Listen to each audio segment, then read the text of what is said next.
So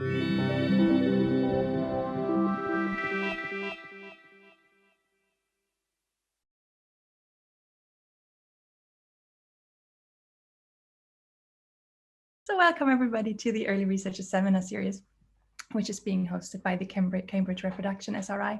And first of all, a big thank you to the volunteers who are organizing this series, and of course to our lineup of fantastic speakers that are going to make this come to life.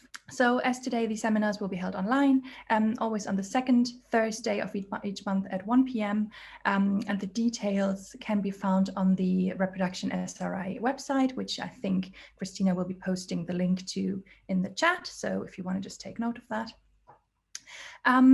So yeah, the Cambridge Reproduction SRI is an interdisciplinary initiative, and it brings together researchers from all across the university who have a broad interest in reproduction. It could be everything from science, technology, medicine, but also from arts and humanities. So if you're interested, the membership is open to all staff and postgraduate students. And if you decide to join, you get access to all the SRI events, the funding schemes, the regular newsletters, research highlights, and so on, which is all really useful. So to join, you can just again visit the website and find the membership form, download it, fill it in, and email it to Christina. And I think the link for that is now also in the chat box. Yeah, and if any postgraduate students or postdocs would like to take part in the seminar, please also contact Christina about that. So yeah, I think we can then almost start with the first talk, which, as I said, is Dr. Antonio Galvao, who is a now former Marie Curie postdoc at the Babraham Institute in Gavin Kelsey's lab.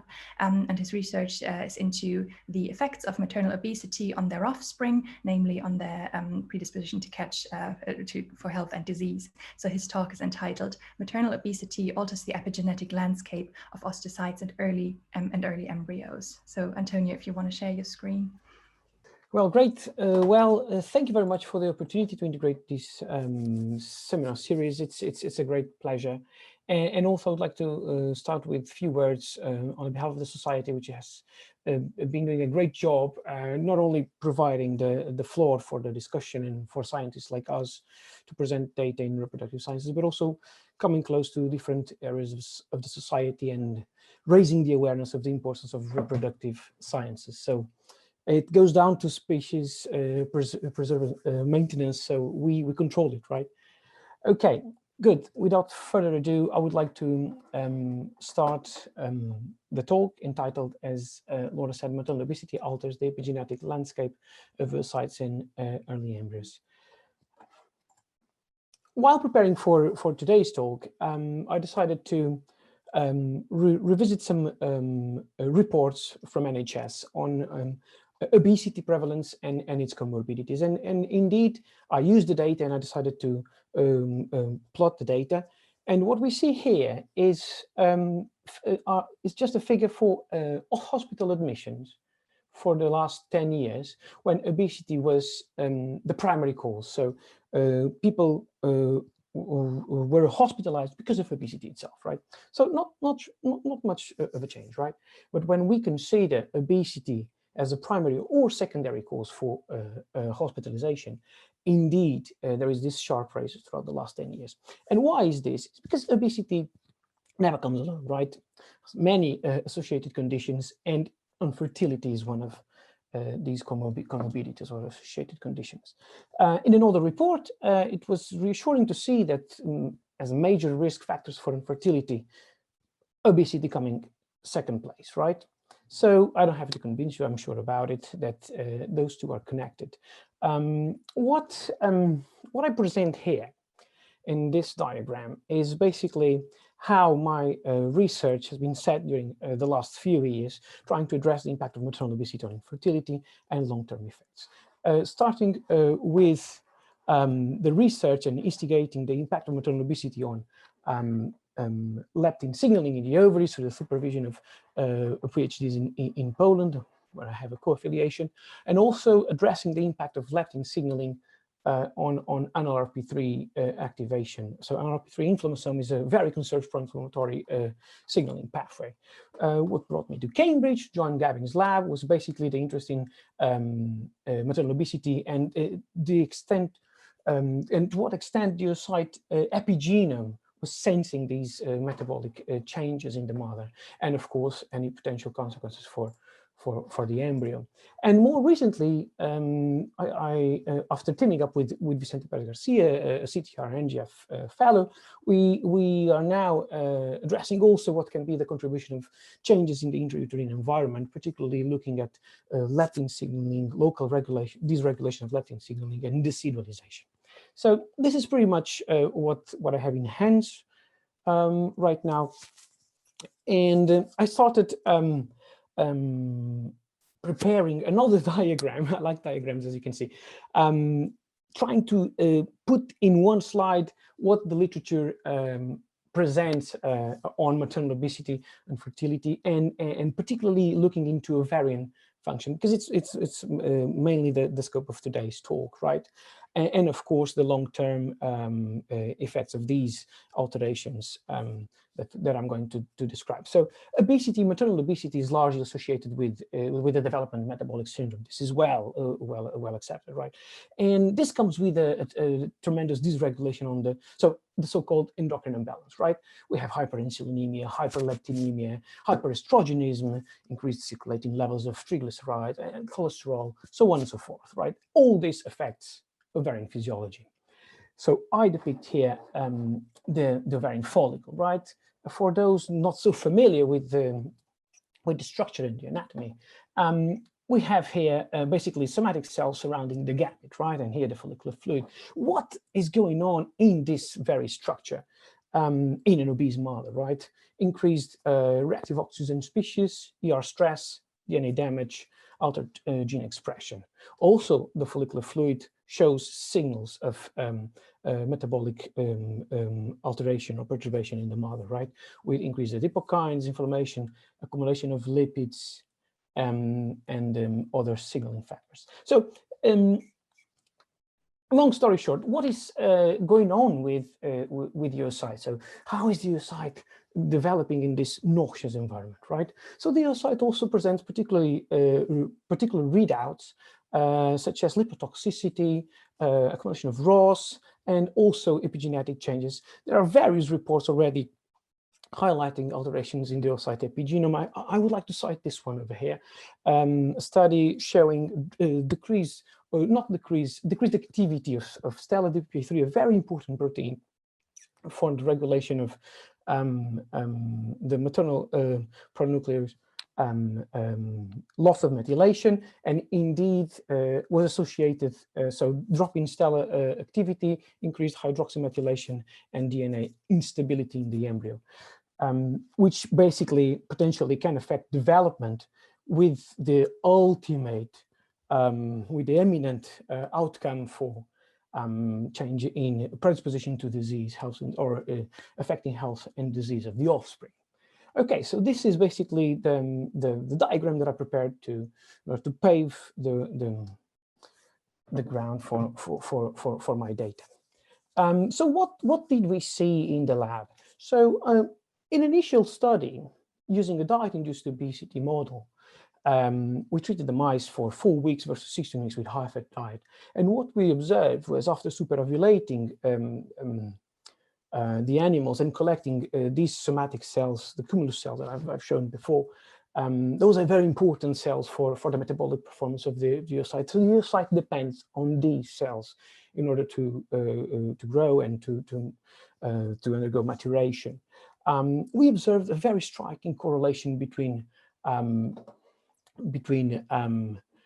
body weight in the mother and global gene expression on these cells. And this was particularly evident when we plotted the DE genes, the differentially expressed genes for this group, when we, well, anyone working with diet-induced obesity protocols come across this, this type of phenotype, which is basically high-fat diet-treated animals which do not gain weight. Those are here highlighted as low gainers. And indeed, the gene expression profile of these animals, which presented similar levels of food intake, is closer to the chow diet, okay? than to the high-fat diet. So these animals, high-fat diet low gainer and high-fat diet gainers, high gainers, they present similar levels of food intake and similar dietary protocol, but different phenotype. And this is just to say that indeed is the metabolic performance of the mother that is causing the correlation that we observed. Okay, we also observed leptin signaling is changed in the ovary of diet-induced obese mice. So alongside with the gain in body weight, what we saw was in ovarian extracts that leptin signaling was initially activated through the phosphorylation of this particular tyrosine domain of the receptor, but decreased, but repressed after 16 weeks, basically through the activity of this inhibitor SOX3, which in the long run promoted the establishment of leptin resistance in the ovaries. We took the question a bit further, and we indeed we observed SOX3 in GV oocytes. Now here I represent only the 16-week treated animals, and we can see, well, we use the low gainers again as a important control, but indeed we see increased protein in the oocytes in the GVs of high-fat diet treated mice. So and also we confirmed like just a visualization of the protein. So to sum up this part, we observed in the ovaries of diet-induced obese mothers alterations in leptin signaling, the establishment of leptin resistance, mainly driven by increased levels of SOX3. I haven't shown today the NLRP3 for sake of time story, but indeed we are now publishing this data, and we have very interesting correlation between NLRP3 and leptin signaling in the ovaries and in cumulus cells and also in oocytes. And I've shown you the strong correlation between maternal body weight and gene expression in the somatic companions of the oocyte. Okay, so so this was just to make an introduction to the main story. The main question, or the outstanding question today, is to what extent the oocyte epigenome senses the metabolic changes that we observe in obese mothers. And of course, the oocyte epigenome, the various layers of the oocyte epigenome are here represented. I'm not going to talk about all of them, but certainly alterations in the oocyte epigenome. The second big question, or yes, is if changes, is the epimutations established in the oocyte prevail reprogramming and affect early embryo development or embryo development, with ultimately with some consequences or not for the health state of the offspring. Just an important note at this very stage. The establishment of the oocyte methylome is, which is one of the layers of the oocyte epigenome. So, but the gain in methylation in oocytes happens basically throughout folliculogenesis, depends on transcription, is mainly regulated by transcription, and correlates with the size of the oocyte. So this diagram is not perfect because you can't really see that the GVs are gaining in size, are augmenting their size, but indeed it happens in a real scenario. Another important idea to bear in mind is the non-canonical methylation profile or pattern that the oocytes present. In opposition to a somatic cell, which is fairly methylated, evenly methylated across all regions of the genome, the oocyte indeed is pretty exquisite, the oocyte methylome, in which we have regions fairly unmethylated, which intercalate with highly methylated regions, usually associated with actively transcribed genes. Okay, so with this in mind, what I did was repeating the protocol and making use of very powerful methods for parallel profiling of single-cell RNA and bisulfite sequencing. So having the possibility to profile the transcriptome and the methylation profile of these cells. And I start presenting the transcriptome data. We observed, interestingly, 1,500 differentially expressed genes. We can go into details about what are these genes, but there was a great deal of genes differentially expressed. When I plotted the top 300 genes, the top 300 hits in this heat map, we can see that cells, and each cell is being represented here on the top panel. So follow the color code for chow diet and high-fat diet, please. But basically what I want to say is that indeed the cells clustered based on the unsupervisedly, based on the dietary protocol, and also there is an association with body weight of the mother. So this is pretty interesting. Another aspect that, another result that we observed, sorry, was the increased variability in oocytes from obese mothers, which here is basically reflected by the increased distance between measured between oocytes. So this is a measurement for the distribution of the oocytes, and increased distance can be observed in the high-fat diet mothers.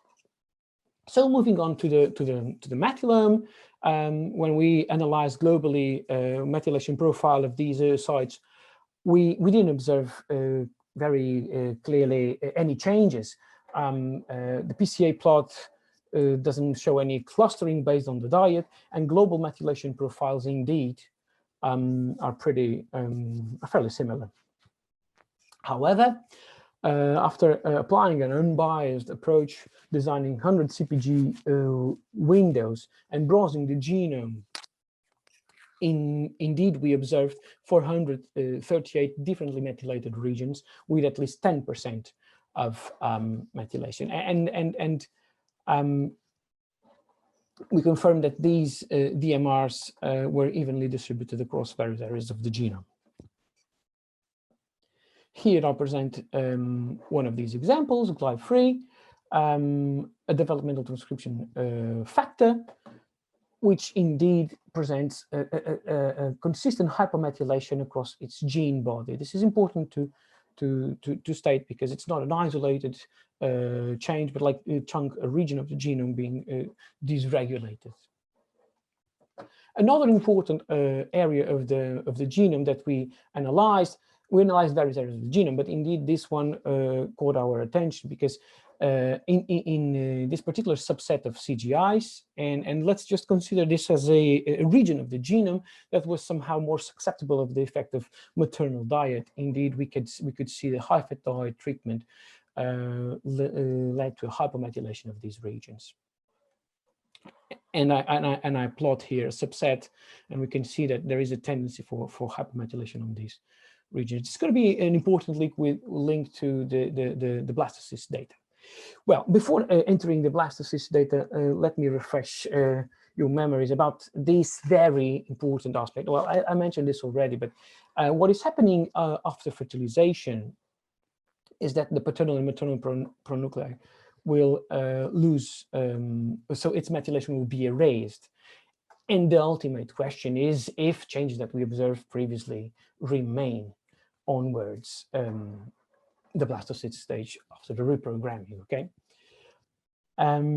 So we repeated the protocol, and indeed we had various approaches. I'm going to concentrate on the natural mating, on the in vivo collected. So basically we have chow diet or lean mother and high-fat diet or obese mother. We mated and we collected the blastocyst at day 3.5, starting with the transcriptome again. Indeed, we could see already globally differences were pretty evident between the dietary protocols, and we found a staggering 4,000 DE genes in vivo blastocysts. Importantly, here I represent a subset of 37 genes that overlapped the DMRs, the differently methylated regions in the oocyte.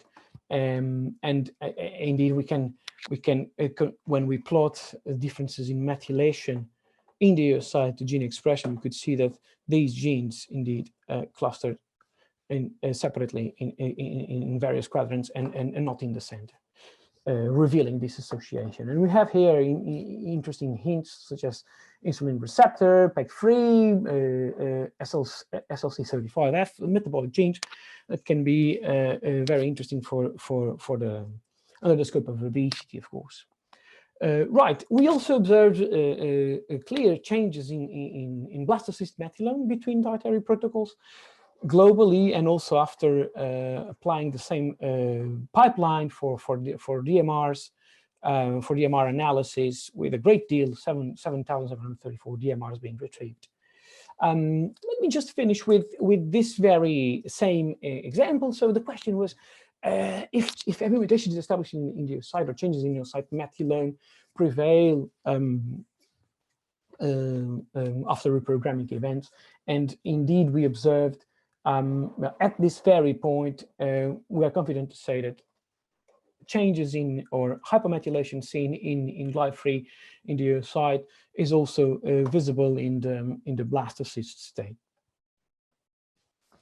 So to wrap up, I hope I convinced you the maternal obesity affects the oocyte transcriptome, not only through regulating differently, through differential regulation of gene expression, but also increasing variability. We observe localized effects on the oocyte methylome, particularly in a particular region of the oocyte genome and CGIs. We could establish an important link between those changes in oocyte methylation and gene expression regulation in the blastocyst. And finally, I presented data on blastocyst methylome showing profound changes in blastocyst methylome and transcriptome. Okay. I would like to thank Gavin Kelsey's lab, Gavin himself, and all the present and former members of the lab.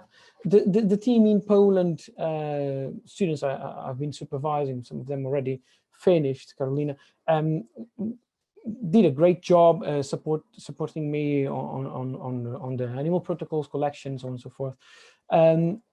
Other collaborations in Babraham, and particularly the facilities and the funding, and of course you for your attention. I'm happy to take any questions. Thank you.